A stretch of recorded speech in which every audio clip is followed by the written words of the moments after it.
Yes, my name is Dr. Lawrence Oshiogwe. I am a medical practitioner. I graduated from the prestigious University of Benin with an MBBS, which is a Bachelor of Medicine, Bachelor of Surgery. In St. Ives Specialist Hospital, I am the head of the Pediatrics Unit at the Salvation Branch. Yes, the importance of my specialty in the total healthcare promise for St. Ives has to do with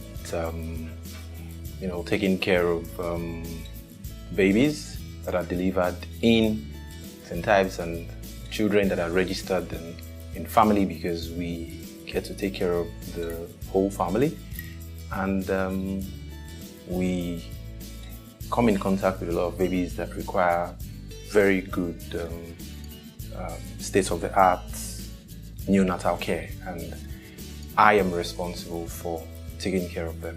And we've been making headway in terms of helping couples achieve that which is most important to them. Working at St. Ives has been an awesome experience. Right from inception up till now, I have enjoyed every single day in terms of the work staff, in terms of the patients, in terms of achieving the goals and objectives that have been set and that is targeted by St. Ives Specialist Hospital. And this entails just more than just delivering good healthcare services. I've had cause to interact with people from different areas of specialties and people with like minds, people that are goal-driven, people that are motivating, people that inspire me in different areas, from the administrative arm of the hospital to the clinical arm, down to the human resources. And these features that are found in these people have made my practice in St. Ives, or my stay in St. Ives, very, very unique and enjoyable. The top three healthcare challenges for Nigerians would include: one, finance. A lot of Nigerians have difficulties accessing healthcare, not necessarily because the healthcare facilities are not there, but because it's difficult financing healthcare. Healthcare is quite expensive. And if people have difficulties having access to funds, then they will secondarily have difficulties getting access to healthcare. Then secondly, poor health-seeking attitudes of Nigerians in a way affects the total general health care of the populace, because an average Nigerian would rather treat him or herself or walk into a pharmacy store to get his or her medications rather than talk to a medical doctor. Now, because a lot of Nigerians are knowledgeable when it comes to symptoms and signs, people tend to misdiagnose things or have a false sense of confidence that they know what exactly is wrong with them, and then they treat themselves poorly.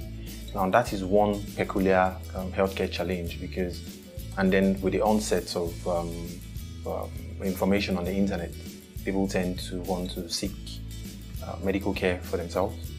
And coupled with the challenges that comes with financing healthcare, people would want to go for the cheapest way of getting healthcare and then mismanage themselves.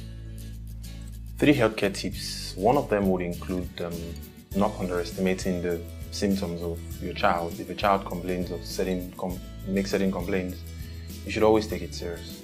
Secondly, listening to neighbors as regards certain things. For instance, teething. Teething has been known to the period of teething has been known to coincide with times when children have certain health challenges, and such is assumed to be as a result of teething. So you shouldn't listen to neighbors when they tell you certain things about your child's healthcare if that person is not a medical or a healthcare practitioner.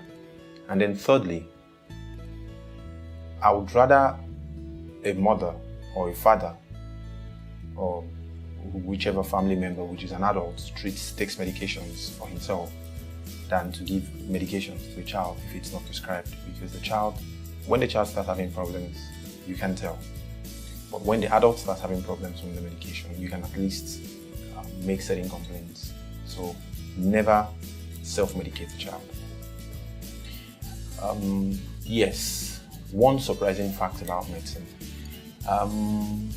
I bet you don't know that feces can be transplanted. Just the way you have renal transplants, the way you have heart transplants, feces can also be transplanted. It's been known to help in the treatment of, experiments are going on in the treatment for appendicitis, which normally involves surgery.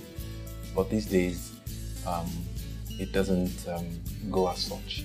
Secondly, one surprising fact about medicine.